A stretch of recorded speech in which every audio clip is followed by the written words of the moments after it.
वो मैं ये कह रहा था कि अगर आपने हमारा चैनल अभी तक सब्सक्राइब नहीं करा तो अब भी कर दो, नहीं तो बड़ा पछताओगे, बड़ा पछताओगे। तोरा बिना के ना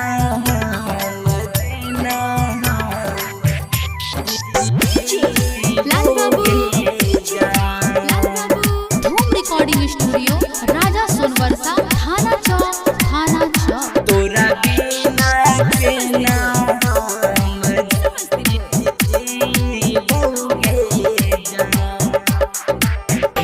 अपना तू सैया के जरे,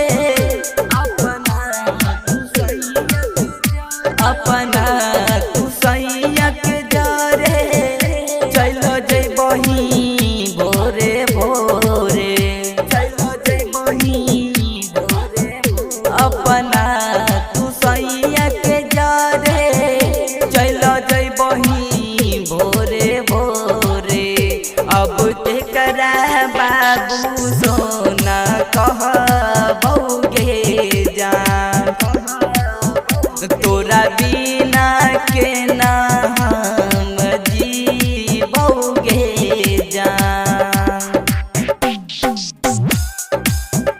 तोरा बिना के ना अभी आप सुन रहे हैं एन कुमार गुप्ता की शानदार प्रस्तुति।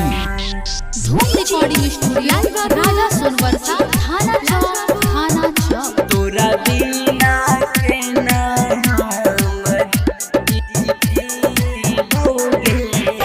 जाए से पहिले ससुरवा, जाए से पहिले ससुरवा देख जई है हमरा जहरबा, जाए से पहिले ससुरवा देख जई है हमरा जहरबा। उहे जहर पी के हम मोरी जइबौगे जान, अब तेकरा बाबू सोना कहबौगे जान, तोरा बिना के ना